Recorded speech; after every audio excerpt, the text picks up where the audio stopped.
ओम शांति।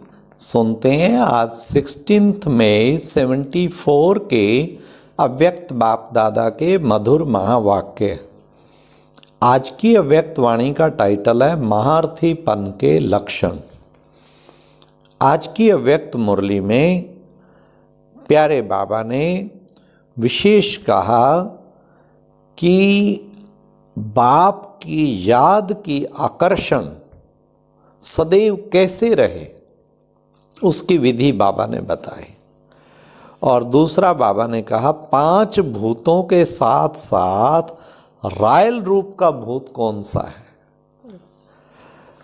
तो एक रॉयल रूप का भूत भी बच्चों में प्रवेश करता है, वो कौन सा है।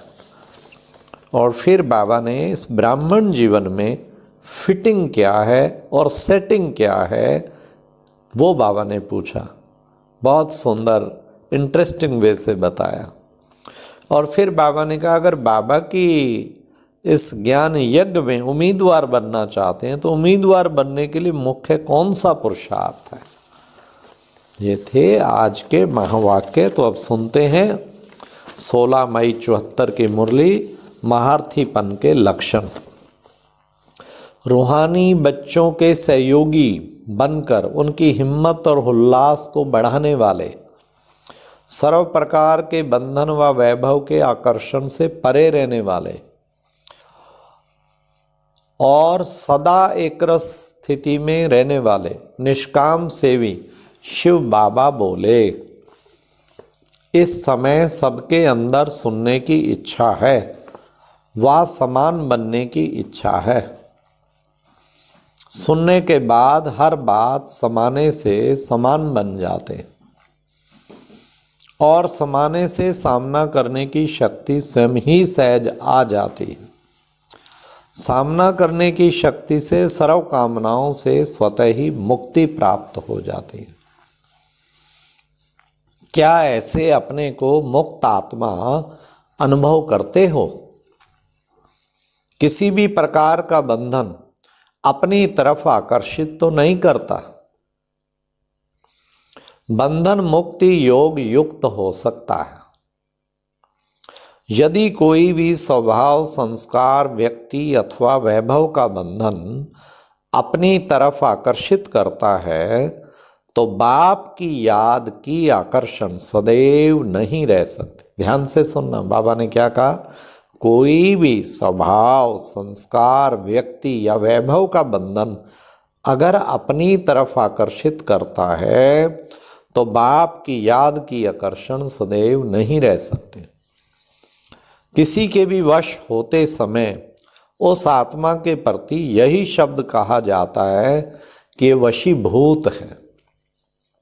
वशीभूत होना यह भी 5 भूतों के साथ साथ रॉयल रूप का भूत है। जैसे भूतों की प्रवेशता से अपना स्वरूप, अपना स्वभाव, अपना कर्तव्य और अपनी शक्ति भूल जाती है, वैसे ही किसी बात के वशीभूत होने से यही रूपरेखा बनती है। वशीकरण मंत्र देने वाले कभी भी वशीभूत नहीं हो सकते। अब ये चेक करो कि कहीं वशीभूत तो नहीं हो।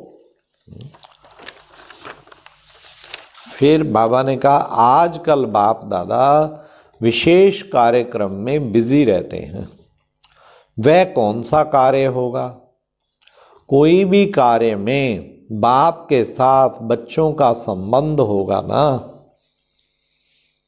तो अपने से संबंधित कार्यक्रम को नहीं जानते हो। अमृत वेले जब बाप से गुड मॉर्निंग व रूहान करने आते हो तो उस समय अनुभव नहीं करते हो या उस समय लेने में ही ज़्यादा बिजी रहते हो? क्या टच होता है?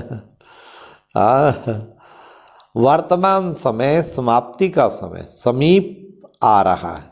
समाप्ति में लास्ट और फास्ट दोनों का प्रत्यक्ष रूप में साक्षात्कार होता है। बाप दादा हर राज, हर एक की सेटिंग और फिटिंग ये दोनों ही बातें देखते हैं। हाँ, पता लगा किस कार्य में बाबा बिजी रहते हैं। बच्चों की सेटिंग और फिटिंग। कोई कोई अपने आप को सेट करने की कोशिश भी करते हैं, लेकिन फिटिंग ठीक ना होने के कारण सेटिंग भी नहीं होती। फिटिंग क्या है और सेटिंग क्या है, यह तो आप जानते हो ना।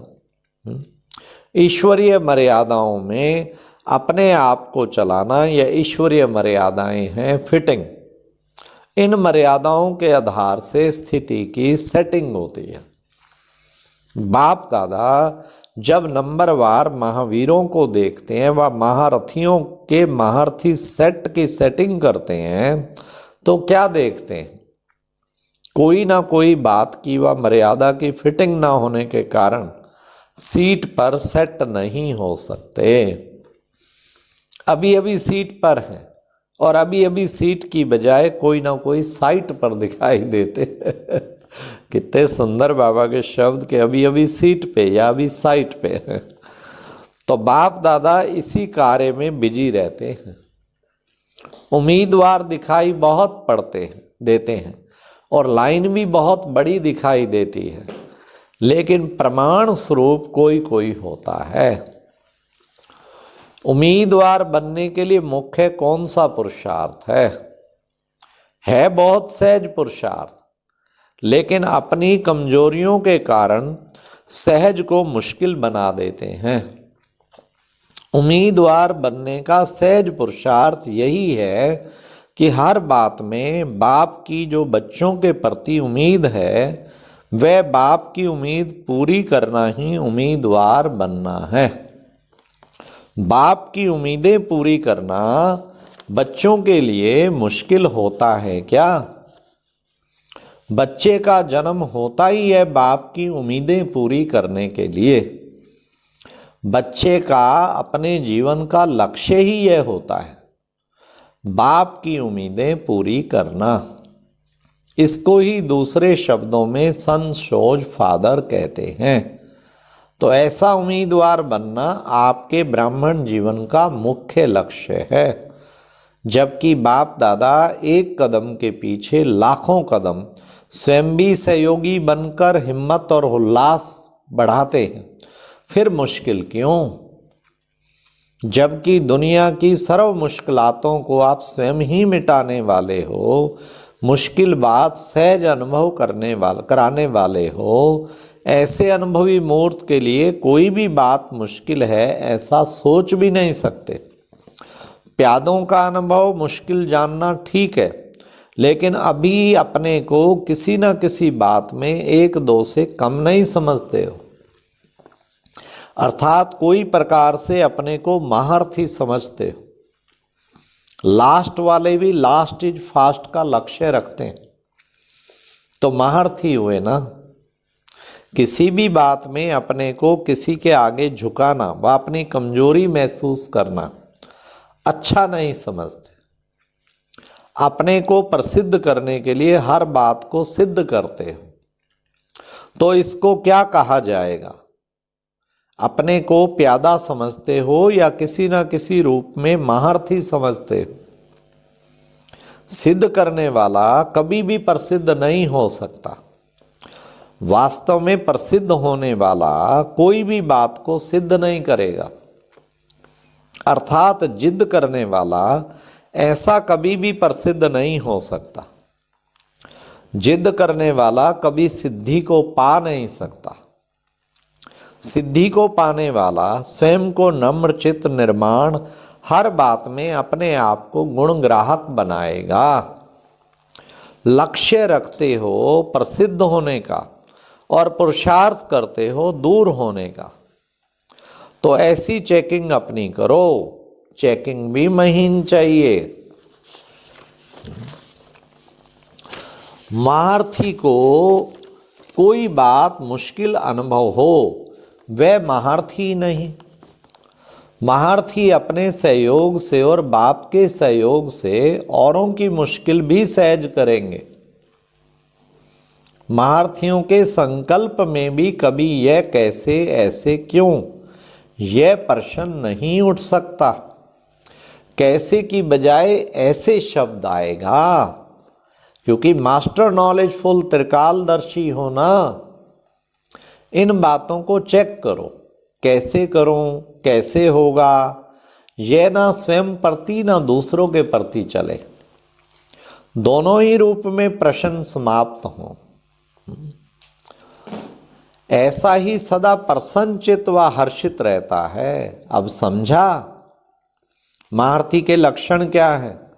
करने में कम नहीं। जब एक दो के संपर्क में आते हो तो एक दो से स्वयं को कम नहीं समझते, समझने में हर एक अपने को अथॉरिटी समझते हैं और अपना हक रखते हैं।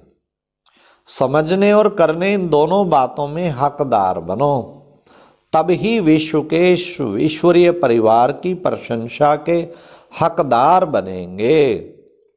कोई भी बात के मांगने वाले मंगता नहीं बनो, दाता बनो। मान, शान, प्रशंसा, बड़ापन आदि मांगने की इच्छा मत करो। मांगेंगे तो जैसे आजकल के मांगने वाले को कोई भी प्राप्ति नहीं कराते और ही दूर से उसे भगावेंगे, इसी प्रकार ये रॉयल मांगने वाले स्वयं को सर्वात्माओं से स्वतः ही दूर करते हैं। ऐसा महारथी सीट पर सेट नहीं होता। इसलिए अब आप सभी महारथी हो। घोड़े सवार व प्यादों का समय गया। अब तो हर महारथी को अपने महारथीपन के लक्षण सामने रखते हुए स्वयं में समाने हैं।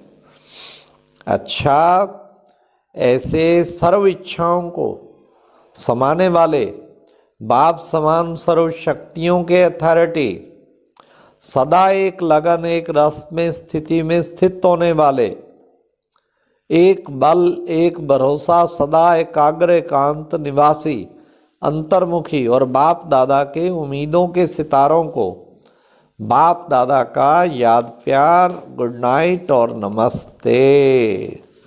ये थी बाबा की मुरली कि बच्चे किसी भी बात के वशीभूत होंगे तो फिर भूतों की प्रवेशता हो जाएगी।